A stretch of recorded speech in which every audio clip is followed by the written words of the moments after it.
の光の中夜が輝くソウルサブカルチャークラブ夜を見せて 안녕하세요. 서울 서브컬처 클럽입니다. 오늘은 인싸들이 애니마저 빼앗아간 5가지 이유에 대해 이야기해 보려고 합니다. 오타쿠 하면 어떤 생각이 먼저 드시나요?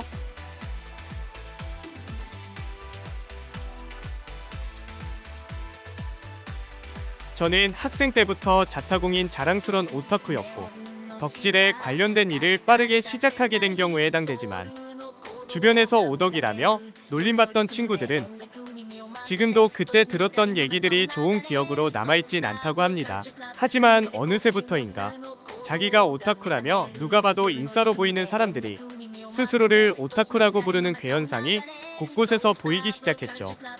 연예인들은 충분히 이해할 수 있습니다. 어떤 의미에선 우리나라에서 일본 문화에 가장 많이 노출될 수밖에 없는 직업이니까요. 관련된 내용은 나중에 다른 영상에서 더 자세히 설명드릴 수 있을 것 같네요. 아무튼 칼찌의 아니 최애 아이가 애니메이션화 되기를 2년 가까이 기다렸고 주술회전 표절 논란 가지고 히히덕거린 게 어제일 같은데 앞에 말씀드린 두 작품을 비롯해 이런 음지의 애니메이션 동인문화가 인싸들의 영역이 되어버린 이유 궁금하시죠? 그럼 지금부터 시작합니다. 이 영상은 소위 말하는 갈라치기를 하는 것이 아닌 이런 현상에 대한 개인적인 생각을 말씀드리는 것뿐이니까 시청자 여러분들도 댓글로 개인적인 생각을 함께 적으며 토론해보는 시간이 됐으면 좋겠습니다. 첫 번째 이유는 바로 글로벌 문화의 확산입니다. 80년대 이후부터는 전 세계의 문화가 우리 손안에 들어오기 시작했습니다. 일본과의 문화 수교는 더 나중 일이었지만 그 당시에도 애니메이션을 비롯한 일본의 콘텐츠가 이미 전 세계적으로 큰 인기를 끌고 있었습니다. 이는 한국에서도 마찬가지로 아무튼 재미있으니까 그만큼 인기가 있을 수밖에 없는 콘텐츠의 확산이 우리나라에서도 애니메이션에 대한 거부감이 서서히 낮아지게 됩니다. 제가 어렸을 때만 해도 애니메이션을 보는 것은 쉽지 않았습니다. 이제는 추억이 된 용산전자상가에 가서 CD를 파는 아저씨에게 해적판, 불법 CD를 구하거나 일본으로 출장을 다녀오거나 학회에 참가하는 아버지나 친척들이 가져오는 비디오와 CD가 전부였죠. 하지만 방송 매체의 보급으로 상황이 달라졌습니다. 애니메이션 전문 TV 방송이 하나둘씩 생기고 언제부터인가 극장에서 일본 애니메이션이 개봉되는 게 어색하지 않은 시대가 왔습니다. 이런 애니메이션의 보급과 일상 속으로의 침투는 인싸들도 어렸을 때부터 비교적 최신 애니를 보면서 성장했을 수도 있다는 얘기입니다. 두 번째는 세대 교체와 문화적 수용도의 증가입니다. 새로운 세대는 인터넷과 디지털 문화에 더욱 빠르게 적응하며 이런 문화에 익숙해진 사람들에게 애니메이션은 자연스럽게 엔터테인먼트 수단이 되었습니다. 이러한 변화는 애니메이션과 오타쿠 문화에 대한 인식을 긍정적으로 변화시키는 중요한 요인이 되었습니다. 대중문화의 다양화 그리고 포용력의 증가도 중요한 요소 중 하나입니다. 애니를 좋아하는 것을 숨기지 않는 연예인, 애니송에 영향을 받았다고 당당히 선언하는 음악가들 같은 이런 다양한 문화적 취향도 대중에게 인정받고 납득하는 분위기가 생겨나기 시작된과 동시에 웹툰을 기반으로 제작된 드라마나 영화 그리고 만화에 대해서는 오타쿠나 보는 것이라며 왈가왈부하지 않는 것이 당연하게 여겨졌습니다. 세 번째 이유는 바로 SNS와 OTT 서비스의 영향력입니다. 틱톡, 인스타그램, 릴스, 유튜브 쇼츠 영상에서 애니메이션 콘텐츠가 사용되면서 애니에 대한 관심과 호기심을 자극했습니다.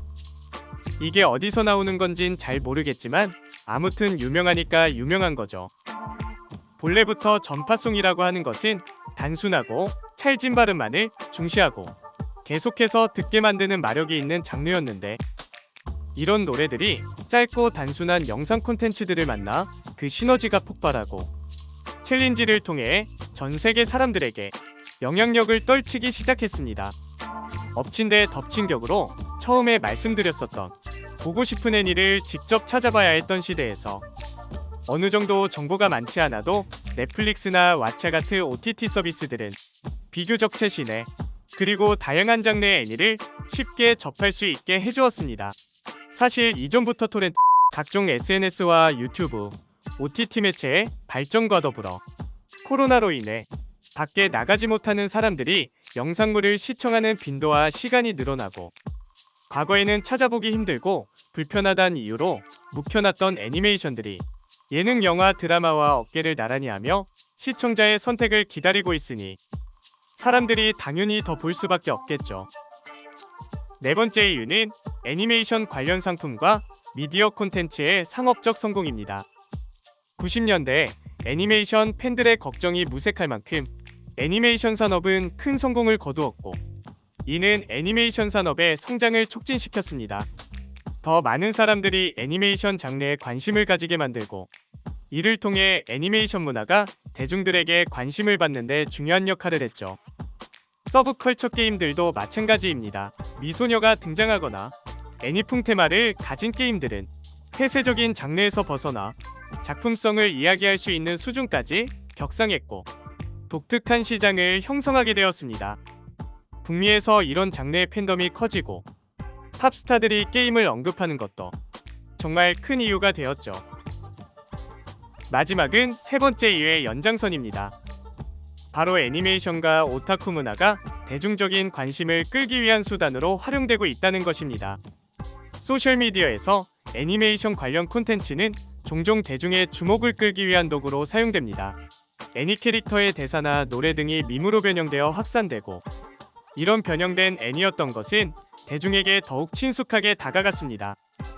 특히 인기 있는 애니메이션 클립을 영상 제작에 활용하거나 그림을 그리거나 악기를 연주하는 컨텐츠 제작자들도 인기 있는 애니나 게임의 캐릭터를 그린다든지 애니 코스프레를 하고 애니송을 연주하는 컨텐츠들은 팔로워 수 증가와 같이 사회적 영향력을 확장하는 데 효과적인 전략이 되고 있습니다. 오늘은 이렇게 5가지 이유를 통해 애니메이션과 오타쿠 문화가 어떻게 대중문화의 일부가 되었는지 말씀드려봤습니다. 인싸들이 우리의 작고 소중한 애니메이션을 빼앗아간 건 다소 용서가 안 되지만, 크게 보면 이러한 변화는 단순한 유행을 넘어 문화적 진화의 일부로 볼 수 있을 것 같네요. 여러분은 이러한 변화에 대해 어떻게 생각하고 계신가요? 댓글로 여러분의 생각을 공유해주세요. 이는 영상을 제작할 때 내용을 정리하는데 정말로 큰 도움이 됩니다. 그럼 시청해주셔서 감사합니다. 다음 영상에서 다시 만나요.